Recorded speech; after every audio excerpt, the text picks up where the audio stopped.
Hello, hello, hello. Welcome to another edition of the Football Exponential Show.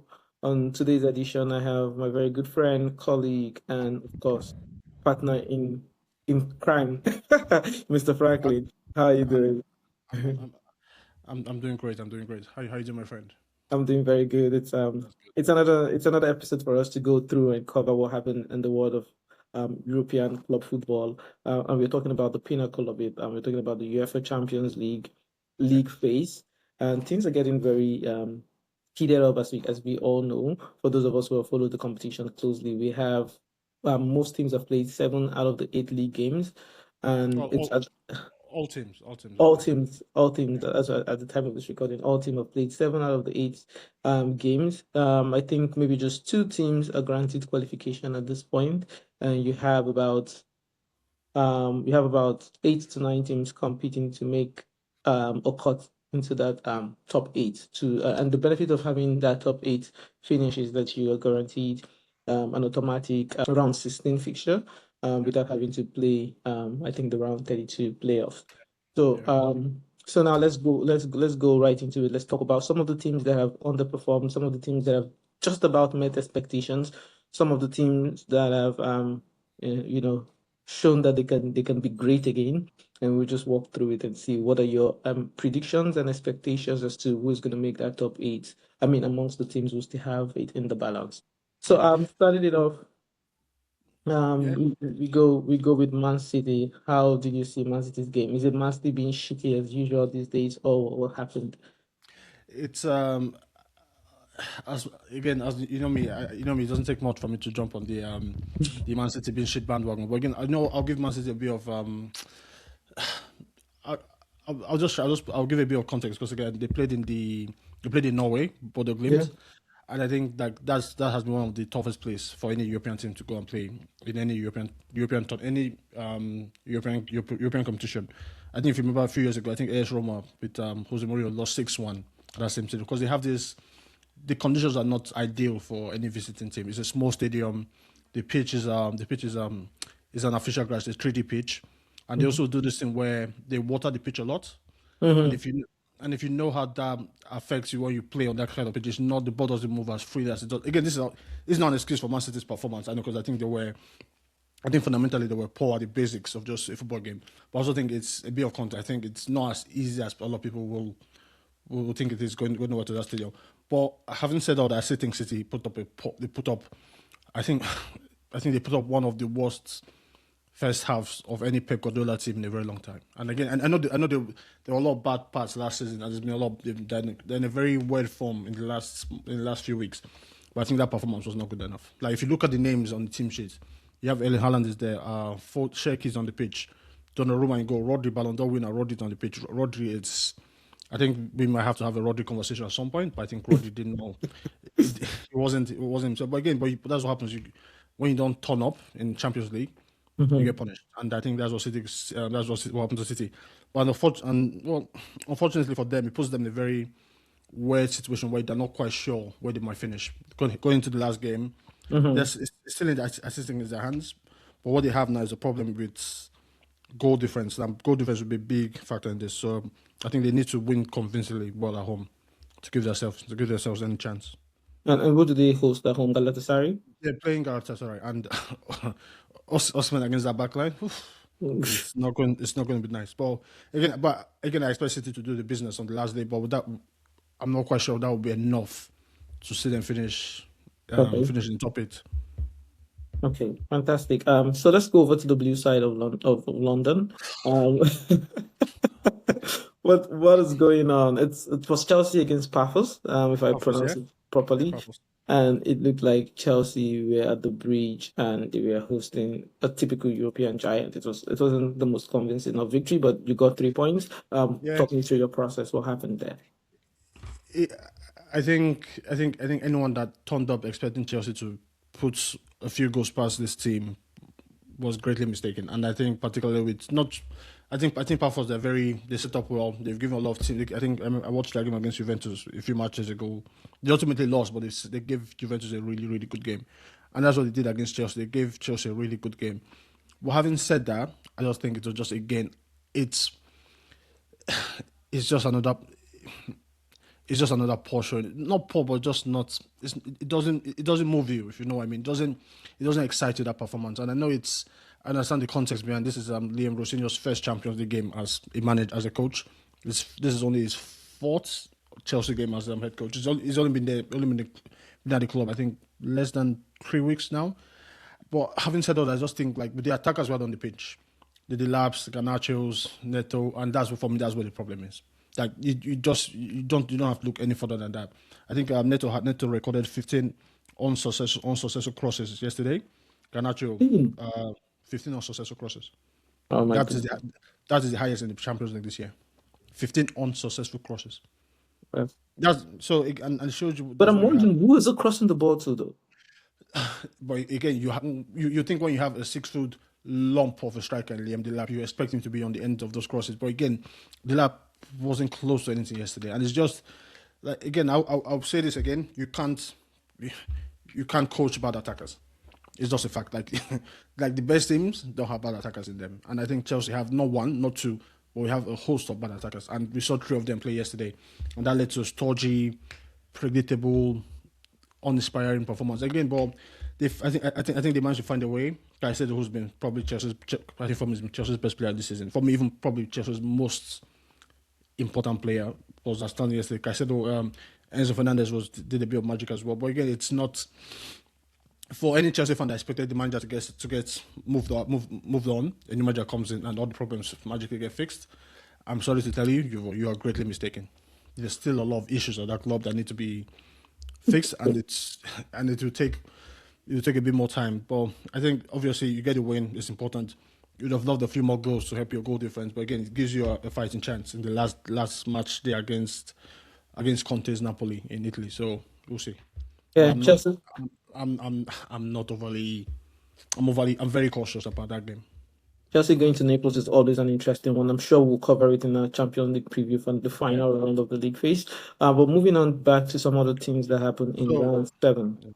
then I think this is where the pendulum swings that comes down. So tell me about Barcelona's performance against Slavia Prague. It the result was expected, a victory, Yeah. but the start to the game, I'm starting to see a pattern in Barcelona that is quite troubling right now. It just seems like there is a dip in concentration every time you score a goal. And this is running as far back as the El Clasico Super Copa victory. Barcelona, I think, went a goal up, and in a couple of seconds, Real Madrid equalized. Yeah. And we move on to just last weekend against Real Sociedad again. Barcelona equalized at 1-1, and in a couple of minutes, Real Sociedad was up again. The same thing happened this time around, but it was Lewandowski not scoring for Barcelona, but scoring against Barcelona, and actually scoring a goal against Barcelona before scoring his first goal of the Champions League season this year. Wait, This what? Wait, hold on. yes, That's his first goal this season. yeah, that's his first Champions League goal this season. Yes, yeah, it was surprising. Yes, Lewandowski. that's correct. But he Right. did miss a significant amount of games, but yes, that is his first Champions League goal Right. this Well, season. well, better. And that performance is an example of if Barca don't make top eight, those are the kind of nights you remember. Like Club Brugge, you went away from home, you had 3 goals, you scored Yeah. 3 goals away from home, and you easily considered three.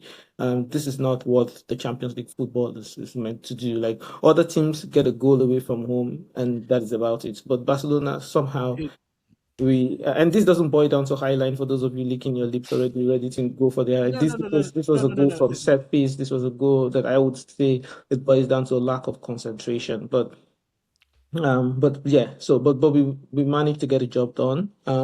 We managed to get the 3 points. This is like you rightly mentioned at the start of the discussion. This would be if you make the top eight, the amount of goals scored would would contribute into that. An example would be Newcastle, PSG. They're all the same point as Barcelona, but they have 10 goals.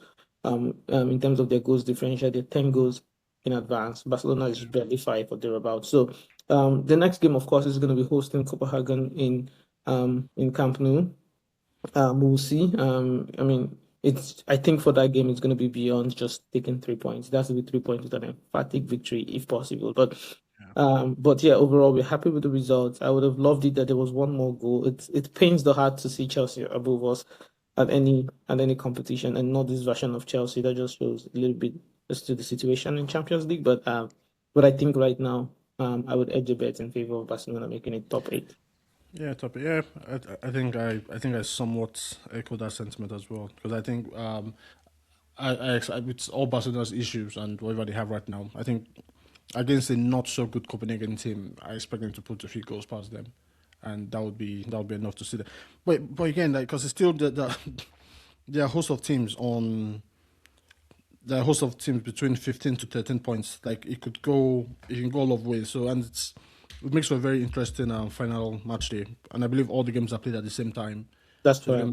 there's gonna be a lot of back and forths during that. So, but again, I think for me it's hard to predict. Like it's really hard to predict. I don't know what to expect from Chelsea at against Napoli. But again, it's football. Let's move on to Barcelona's arch rivals, Real Madrid. In Real Madrid, we are high flying. We saw the white flag come off in all shades. I think Vinicius had one of the best performances I can remember of him in recent time. Mbappe was on a hat trick but couldn't get there. Um, like players were popping in with goals. Mastantano scoring his first ever Champions League goal as well. Probably maybe his first goal at home. For Real Madrid. It's the performance that gives them the hope that they've been craving and they've been looking for. So Monaco wasn't the Monaco of last season. And Monaco hasn't been great this season as well. I think it was safe to say everybody expected them to have a good result against Monaco, but I don't think anybody had seen this Madrid score. There's a 6 goals or 5 goals in such a Six, long time six. in such a long time. Like we haven't seen Madrid score 6 goals, so it was good. It was good to see that things are starting to look upward on their side. It seems like competition is back there. But we'll see what they do out of it. We'll see what they build up. Then their next game is against their former coach, Jose Mourinho's Benfica. Yeah, Um, away from home, right? Yeah, away away from home. from away from home. I think right now they sit at 15 points. So if they can squeeze in a victory there, it automatically guarantees them qualification. But a draw can just put them back into the mix of the whole host of teams looking to make it or sneak it into the top eight. But they're in a comfortable position. They're in a position where they would love to be. And it's interesting how they line up for their next league game because they play Villarreal away from home. And keeping in mind that they also have a crucial, important game on the last round, we'll see how that affects their lineup. But other than that, it's all good for Madrid. But on the other side of Madrid, Atletico Madrid kind of traded their lifeline to give something to Barcelona. They had a draw. Yeah, I don't know if it's expected or not, but they had a draw. I think when I looked at their fixtures, I I chalked this one in as one of the tricky ones, and it ended up being tricky for them. yeah. But they're still in the race to make the top eight, so it makes the final round very interesting. Yeah, I agree. And Arsenal, I think Arsenal are the only team right now with a perfect record in the Champions League. Played 7, won 7, scored 20 goals, and conceded just 2 goals. Yeah, All so far, I think for them it's been an outstanding campaign so far. A lot of goals, a lot of good games in there as well. But also, I think with them it's got the game against Inter Milan. They turned up with a they rotated a few players in that starting lineup, and it's good to see an Arsenal team still be strong with a few key players missing and or not starting the game. And I think I think Arsenal looked very good. It will be interesting to see who they get in the next round because we all know finishing first doesn't really speak to are how they guaranteed to finish first though? they're guaranteed to finish top two. Yes, no, They're top guaranteed. two absolutely, but first I'm not that. It depends on what Bayern First, does. yeah, exactly. First is between them and Bayern, but they're guaranteed in the top two. And the extra advantage of finishing in the top two is that you get the second leg of your ties. You got them, Mhm. you get them at home. So that's another benefit. But Just the kudos top to two, or everybody on the top eight? just the top two. Oh, okay, okay. So that's a good shout out to Arsenal and Bayern Munich. Harry Kane doing Harry Kane things again. I think he missed the penalty that could have got him a hat trick. So, well, yeah, I think with Bayern and company, I think they've been outstanding this season. They have both domestically and in European football, they've been very, very good. I've been very impressed with them. Olise as well, also been fantastic as well. And to the surprise team for me in the Champions League this year, Tottenham. I Mm. know, I know they've been very patchy in the league, but in the Champions League, they've been quite I won't say outstanding, but they've been very good in the Champions League. They sit fifth with 14 points, 4 wins. I think things look good for them, but they have a tough trip next time. I think who they play next. Is it tough? Yes. I think they have a tough trip. Well, that the next week they're away at Frankfurt, which Yeah. No, I don't yeah, consider. I think that's a winnable game, but yeah, it's it depends yeah, on what Tottenham shows up. yeah, and that's a winnable game. But yeah, One more thing before we drop, I just kind of want to know, instinctively, what are the teams you think will make the top eight? you know what? Okay, I'll try my best. Obviously, Arsenal, Bayern are in Uh-huh. there. Mm-hmm. Okay, I'll go Arsenal, Bayern top two. Uh-huh. Liverpool Uh-huh. Liverpool be around third. Um, Real Madrid, Uh-huh. Barcelona, Uh-huh. and PSG, Uh-huh. Chelsea. That's it, right? Yeah, that's Yeah, seven. that's seven. Mm-hmm. And you know what? The last spot, Man, Man City. Oh, okay. So, for me, I would go Arsenal, Bayern, Liverpool, Yeah, Real Madrid, Barca, PSG, Chelsea, Spurs. yeah, yeah. It seems you're always very optimistic when it comes to Chelsea. With me, I'm more pessimistic most times. Even I remember last season you guaranteed that Chelsea will finish in the top four. I was more pessimistic about that, but they got that done. But I think again, I think at some point we'll have because we've not really had time to talk about the overall Chelsea Mm-hmm. issue. But I think there's just so much that I don't like about how Chelsea operates on and off the pitch. Like and again, just from the directors, sporting directors, the owners, and even down Mm-hmm. to the fans. Like there's just so much. I think there's some. I think if we're not careful, we could have this season could end up being one of. I'm not just sure. But again, you know what? At this stage in the campaign, all you could ask for is to have the either already have your fate sealed or have it in your hands. And I Mm-hmm. believe a good win away at you know what? Even I'm looking at it right now. Even a win away at Napoli doesn't necessarily guarantee our place in the top eight. But again, you know what? It's not the end of the world because like we saw last year, Champions League winners Paris Saint-Germain, they didn't finish in the top eight. They had to go through the extra qualification round and they made it all the way to the finals. But that's also Paris. But again, we'll see. But I'm not so sure. But just before we go, how do you? Because this is the second year of this new league format, this Mm-hmm. Swiss model. What's your general feeling about the Champions League, the state of Champions? Do you like this format or do you miss the days of the old group stage? Um, I think I like the format. But I think it has its own, like most things in life, it has its pro and cons. The pro being that you can guarantee big games every single round, right? Yeah, However, the venue of each round determines the like how big the game would be. An example would be, say for example, a PSG Newcastle hosted in St. James Park. It's going to be a totally different sensation from a PSG Newcastle hosted in yeah, Paris. yeah, Yeah. yeah.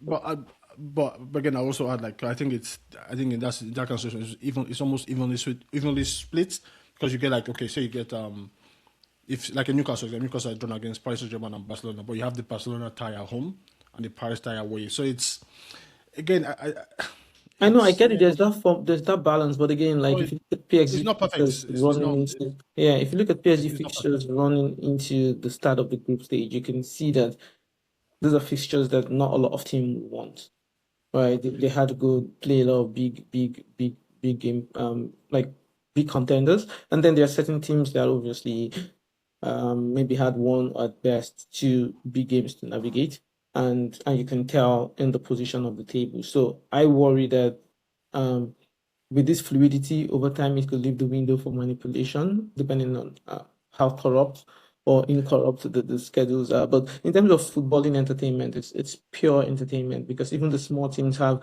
teams to fight for. An example would be the game against Copenhagen for Yeah, Barcelona. Copenhagen is chasing to make it into the 24 and so that they can be in the draws. So there's motivation. You wouldn't typically have teams coming down with their swords on the floor already or coming to play a low block because there isn't something to fight for. Like yeah, even Napoli against Chelsea away from home, Napoli is just, I think, one Fighting, position ahead of Copenhagen as well, and they're also yeah, looking to at exactly. least make it into that Yeah, playoff rounds. So there is motivation even to the very last day for a lot of teams. Everybody has different motivations and things that they're trying to navigate. So it just makes it interesting all through. And most clubs besides the Arsenal and maybe Bayern Munich don't have the luxury to go on and rest a shitload of players. Going into the last two rounds, things that are very typical as to when it was the group stage. So yeah, yeah, it kind of balances it out, but it's pure entertainment, like I mentioned, and it also it starts to give you a sneak peek as to what the business end of the season would look like when big players and big clubs start to face each other. You kind of already have an idea of what's going on. However, I still, like I predicted last season, I still predict that we will see a repeat of fixtures that have already happened at the group stage, or rather at the league phase um, happen in the knockout, just because of the did you sequence. see that? Did Yes, you we see did. that We last? saw that. Yeah, we saw that. We saw Barcelona play Benfica in group and in knockout. I think we saw a couple of other ties Yeah, like that as well. yeah. But also, like, I think particularly, I don't really worry about it because it comes down to which team makes it through to the end. But I think overall, I think some of the big clubs might not like it because it puts them in a situation where they have to obviously play more games, but that pathway towards the knockout round of the Champions League is not as clear as it used to be. Like in Man City, for example, like Man City in the past, you put them in any group, they always emerge as group winners. And but in the last year, I think last year they got knocked out by, was it Real Madrid? Yeah, Real Madrid in the next in the Yeah, kind of round that like yeah. the So, next round. they got knocked out by Real Madrid in the first knockout, and they're looking at the possibility of being there again. And for a club like Man City, this is not, and it's not just obviously not just Man City. I know this is not ideal, but again, I think for in terms of football entertainment, for me, it's amazing. I really really love it because they're very. I think it gives the lesser teams in Europe more of a chance, That's particularly where true. like you can play a one-off game against like an Atlanta, you can play a one-off game against a Chelsea, you dispatch Chelsea, get the points there, you move on, not rather than play home and away where okay you can play a bit because then teams are like what we play the games, keep it simple, not get bit, but now you can go out there play football. So I think a lot of teams are playing more football now. I think so far they've been very few I think the disappointing team so far for me has been Villarreal. Villarreal and Benfica, those two teams I expected a lot more from them, and Frankfurt as well. But I think so far it's been good. And even The only Bilbao. Bilbao, yeah, but again, but that's it. But Bilbao got a win against Atlanta in Italy, so it shows how there are a lot of strong teams and there are a lot of good teams in this competition, but also there are very few great teams, and I think Arsenal and Bayern probably the only two, probably Barca as well. But I think I'm not quite. I think I'll do my homework and see how it goes. But I think what I don't like is in the next round. I think there's no. I'm not sure if it's a seeded draw, if it's all an open draw. I'm not sure I'm I not sure. will. I'm not sure. And those because those I remember last year PSG. Two French teams when were drawn together in the next round. So Yeah, yes, uh, that's very much a possibility, and yeah. and So from an EPL point of view, most of the EPL teams would make it. I expect like more than 60-70% of the EPL teams to make it in the top eight. Like on my list, I think I have at least four of them, 4 out of 6. So yeah, even if it's the other two maybe drawing against each other, the yeah, odds become significantly slimmer. But yeah, I mean, given the fact that it affects the coefficients of yeah. country representation. It still doesn't. It's not clear. And just take an example of last season. I think it was Real Madrid, Atletico Madrid. I think in the quarterfinals or something like that. Those are two teams that if No, they weren't in the quarterfinals, could have easily played against some other team and have a fighting chance. And I do get what you mean. Like in the round of 16, it shouldn't be the no, case. But no. But I think in the quarterfinals it's fine because you have fewer teams in the quarterfinals. But I think in the first round where there's still about how many? I think about 12 teams there. You have or more than that. You have just from even a neutral point of view. I won't like. It's not. I want more interesting games that can pull me in. And watching like say Newcastle Chelsea, then it could be a good game, but that's not that's, why. I But understand. That's not why you but, tune for Champions League football. but again, if say because again we've seen in the past a lot of Premier League team clubs, a lot of Premier League teams meet each other. But if you then meet in the quarters, then it's okay. Or in round of 16, it is what it is. But again, I think so far I like it. There's a lot more goals, a lot more excitement, and also I think there'll be points where we might have a conversation about how the English dominance in this Champions League, and how if there's a financial discrepancy between all that. But again, I think it's just what it is. And I don't know if you've had a chance to look at the Deloitte Money League that came out today. No, I haven't. I haven't. I'll take a look at it. I'll take a look at It's it. quite. It makes. I think it makes an interesting view because I think if you look at, you can see inside the top 20, there are about 8 Premier League clubs in there, and that's That's probably, as I think, expected. probably even nine. And then it just shows the importance of Champions League of European football to a lot of teams, not just the English teams as well, but it shows the widening gap between English teams and the rest of European teams. Or not teams, but I think the leagues itself, because you have obviously Bayern are always there in terms of those kind of leagues. Bayern's are there, Real Madrid, Barca's, but those three teams particularly, they don't pull other teams along with them. I think those particularly Barca and Bayern, Barca, Real Madrid, and Bayern, they are so far ahead of everyone else in their respective leagues that it's not. It's quite a very odd playing field. But again, I think it's interesting and all that. Yeah, absolutely. Yeah, I think it's worth having a look at, and probably maybe we would unpack it in another edition, Yeah. and we would definitely like to see what the impact of the finances to various leagues and how it would help close down the gap. But this has been a very interesting edition. But just before we leave, right, again, we know that we can continually count on your support to continue to grow the channel and to grow the page. So Yeah. please, if you haven't liked, don't forget to like this post, share it exactly with people who you feel have interest in similar content. We're growing our community, we're keeping it interactive, and definitely let us know in the comment section who you think would make it to the top eight, and if preferably you could tell us why. But that would make a very good discussion next week, and we hope to catch you guys and let's review the table together come the end of round 8 of the UEFA Yeah. Champions League stage. Is there anything else you'd like to say to our viewers, Frank? Um, I think just a bit of housekeeping. Like, share, subscribe, leave your comments in the section. Share our videos and our content around to your friends. It helps us grow the page and helps us grow as a community.